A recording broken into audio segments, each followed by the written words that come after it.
எப்பவுமே தமிழ்நாட்டிலையும் புதுச்சேரியிலையும் ஒரே நேரத்தில் தேர்தல் நடத்துவாங்க. அப்போ 234 தொகுதி இருக்கிற தமிழ்நாட்டிலேயே எந்தெந்த கட்சி யார் கூட கூட்டணியும் அறிவிச்சு கிட்டத்தட்ட சீட்டு பங்கீடே முடிய போகுது. ஆனால் புதுச்சேரியில் இப்போ வரைக்கும் கூட்டணியே முடிவாகாமல் இருக்குது. அதற்கு காரணம் என்னன்னு பார்த்தீங்கன்னா, கடந்த ஜனவரி மாதம் தொடங்கப்பட்ட ஒரு புதிய கட்சி பிரம்மாண்டமான முறையில் 20,000 மக்களை கூட்டி ஒரு மாநாடெல்லாம் போட்டு லட்சிய ஜனநாயக கட்சி அப்படிங்கிற ஒன்றை ஜோஸ் சார்லஸ் மார்டின் அவர்கள் தொடங்குறாரு.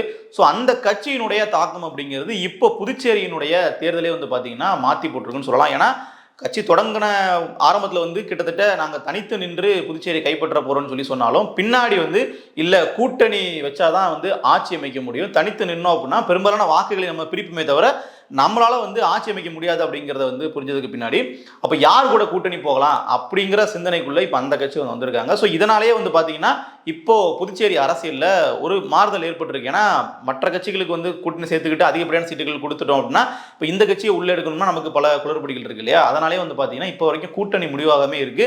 ஸோ அப்படி இந்த எல்ஜேகே பார்ட்டி என்ன மாதிரியான தாக்கத்தை ஏற்படுத்துறாங்க அப்படின்னு நம்ம பார்க்கும்பொழுது கிட்டத்தட்ட சிங்கப்பூர் மாதிரி நான் புதுச்சேரியை மாற்றுவேன் அப்படிங்கிறத அதனுடைய நிறுவனர் சார்லஸ் அவர்கள் வாக்குறுதியாகவே கொடுக்குறாரு.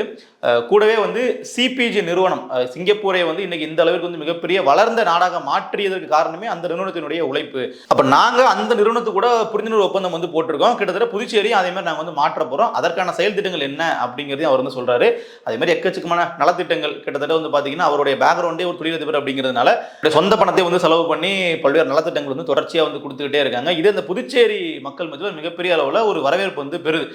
கூடவே பார்த்தீங்கன்னா ஏற்கனவே இருக்கக்கூடிய கட்சிகளுக்குமே பல்வேறு சிக்கலை ஏற்படுத்துது. இப்போ இவருடைய ஃபோக்கஸ் அப்படிங்கிறது தேசிய ஜனநாயக கூட்டணிக்குள்ள சேர்றது மாதிரி தான் இருக்கு. ஒருவேளை இவர் அங்கே போனார் அப்படின்னா நிச்சயமா அது புதுச்சேரி அரசியலில் ஒரு மாற்றத்தை ஏற்படுத்தும். ஏற்கனவே என்ஆர் காங்கிரஸ் தான் ஆளுங்கட்சியா இருக்கு அப்படிங்கிற சூழல்ல அந்த கூட்டணிக்கான ஒரு கூடுதல் பலமா இவருடைய வருகை இருக்குன்றதுல மாற்று கருத்து இல்லை.